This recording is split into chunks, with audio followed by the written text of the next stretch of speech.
We have Hurricanes head coach Gino DiMare. Gino, if you can please start with an opening statement, and then we'll go into questions. Well, obviously exciting there at the end. Not quite the way we drew it up, but at the end of the day, like I told the players, there's some crazy ways I can recall over the years of winning games. Crazy. Even going to Omaha and winning some crazy games that just don't come out the way you think they are supposed to, but at the end of the day, we're trying to win. That's what we're trying to do, and guys never quit, even after that deflating series of events there with the bunt situation. But yeah, you know, overall the weekend, we did not play well. I do not think we were flat. I just didn't think we played well at all on Friday night, and of course yesterday, big boost to get, you know, play as well as we did, and then today, really down late, down the whole game, and down late there to the last at bat, and big at bat by Eddie Villegas, huge. Who we don't walk off. It's a tying home run, not a walk off. We might still be playing. So proud of our guys for fighting back and being able to pull through and get the victory and win the series today. Coach, what were you? I know we asked the players. What were you kind of thinking when that quick 1-2 punch, you get a quick 2 outs, and then Villegas gets the single, but it's still a deflating scenario? Well, it wasn't a quick 1-2 because we got we got the leadoff guy on, and we had a 3-1 count. I'm feeling pretty good about the situation. It happens a lot in this ballpark over the years. Something about that saying of mark like magic or whatever this place does to the opponent, but they get a little tight and he's getting a little wild, and you know we're you know showing the bunt early and he can't throw strikes, and of course goes to 3-0, I should say, right? It went to 3-0 and then he got 3-1. We had a miscommunication with the sign. We had the sack bunt on, but Dom didn't see it, and so he ran. And not to put it's not on Dom. I'll take the blame for it. We always run 3-1 or 3-2. It's an automatic run for first and second, first and third, unless I take it off. I didn't take it off, but I put the sack bunt on. We don't ever steal when you sack bunt, so you know I'm probably to blame on that myself. But that was deflating, using your word. That was deflating, no doubt. But he's right. There's no clock in our sport. You got to turn the page. That's and that is really tough to be able to do what we did. And that's why I say Eddie's at bat was so important, because you're right. They got the first 2 hitters are out. You got nobody on, and Eddie gives a great at bat and gets on and sets the stage for CJ, which was huge. So. Again, not the way you draw it up, kind of mixed emotions there, all going very, very quickly in a short period of time. Our sport's so crazy. I don't know any other sports like it. It's an unbelievable sport that can do like that. And again, thank God there's no clock. Hey, Coach, you said not the way you drew it up, but one thing was kind of the way you drew it up, because you moved CJ down in the order this year from leadoff, and he's in that spot to hit the home run. So talk about CJ.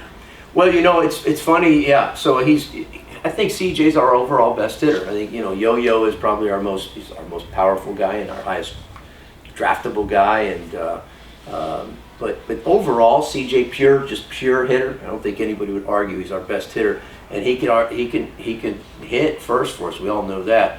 Dario didn't have a great weekend per se. Dario hit some balls hard, but he hit them right at people. But you know, I think Dario can be our leadoff guy, and that's going to be important, because I would like to hit CJ third. I'd like to hit them guys together like I'm doing. Somebody's got to protect him. And Zach did a good job. I flip-flopped Zach and Ian today. But you're right, CJ hitting third, I guess set that for that if he's hitting leadoff. I'm not bunting him if he's hitting leadoff, though, like I think I did there with Dario. But it worked out. And, you know, I was talking to the guys in the dugout in the 8th inning maybe. I just felt like we were pressing a little bit. It's like every time we got an out, they were just, you know, you could just see, and that happens. It happens all the time. You guys, relax. 3rd game of the season. Yes, we're down. I know it's a rubber match, but, you know, they're just so tightly wound, and, you know, sometimes you worry about the outcome so much.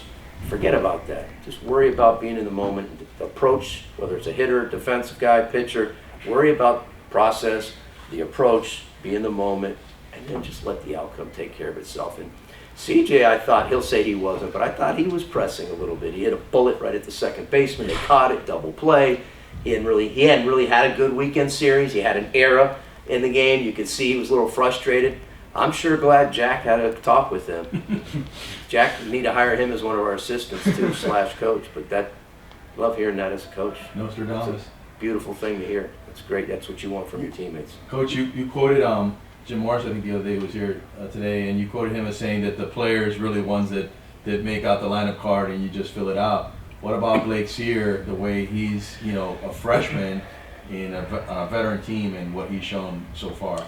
Well, Blake had a good day offensively. He did not defensively. And so Blake has been an offensive guy. And so it's a guy as a coach, you want to try to get him in the lineup because he's got a lot of skills. He swings the bat. He's got some power. He's got to lay off bad pitches, though, and stay disciplined. He gave a great at-bat, the bat before his last one. And then the last one, he came up and chased some pitches that he didn't chase in his bat prior. But Blake is a guy that can really run. He's an exciting player. But he's got to play better defense. We should have turned 2 double plays, which would allow Rosario to stay much later in the game.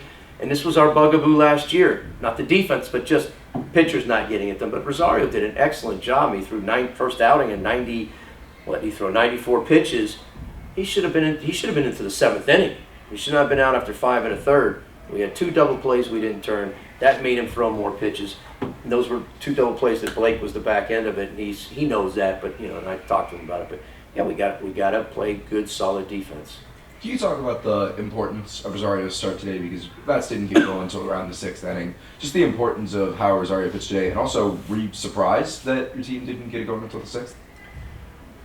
Yeah, I was. I thought we'd get it going a little sooner, but it's baseball. You can't figure all this stuff out. I mean, some days are, just the ball doesn't go your way. We hit some balls kind of hard. I'm going back, and again, we had 9 hits and they had 6. They had like 3 or 4 balls that weren't hit hard. Yeah. They had a couple swinging bunts to third, a jam shot that barely got through the middle of the infield, and here we are, we're hitting some bullets and get double played, line drive at somebody. Dario hit a couple hard ground balls right at somebody. We hit some other balls hard, maybe not as much as I'd like, but that's just baseball. You just got to stay with it. It can happen sometimes like that. So all in all, again, at the end of the day, you got to, if it's 9 innings, you got to get the 27 outs. They couldn't get that 27th one. What about Rosario, though? How important Rosario was excellent. I'm sorry. No, I loved his composure on the mound. That's something that he has to do a better job of from the years past, and he did. He did an excellent job. I didn't see much frustration out of him in some certain situations. He did have 4 walks, which we'd rather him not do that. His command be a little bit better. I think the 1 inning maybe that got me was that he got the first 2 hitters out, and then he let guys get on base to score. He ended up scoring right that inning, if I'm not mistaken there. So, but to go that deep in the game or throw that many pitches, and again, he should have got help from his infielders there. Loved the way he handled himself. I loved his composure. Still want him to be a little bit more sharp with his command. I'm not a fan of the walks. We still had a few too many walks. But all in all, in general, he stayed in it. He's kept us in the game. He did a good job. There was a couple more for Gino. There was a 1 walk in the game where he thought he got a called strike 3, took his hat off, Correct. got a couple ground balls out. Yeah. Does that show his growth? Yeah. His hat kept falling off, so I don't know if he took it off or it fell off, but you're right. He did get a little frustrated there, but he handled it good. It was quick.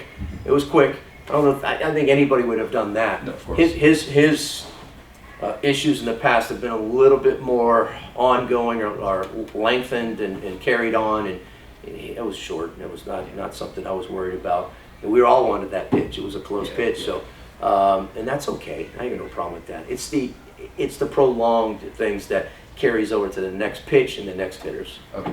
Coach, last one for me. If you can comment on the Walter brothers and that storyline, in the same inning, and then also Levinson, the weekend that he had with 3 home runs and some other base hits. Seems like he's really come on. Well, it's pretty neat. The Walt brothers came in at the end there, and Brian getting his first outing. And Chris Senta threw great. Freshman came in and threw great.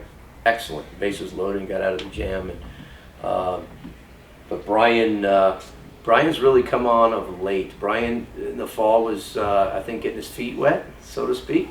And in the spring, each outing, I should say, in the scrimmages, he got better and better.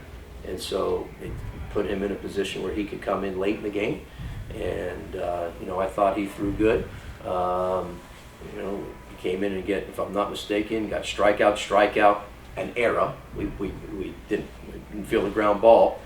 And he walked the guy, but then we brought in Brian, and Brian was, Andrew Walters was just like always. Would he get 5 strikeouts in a couple innings, or whatever it is he threw? Just unbelievable. And then,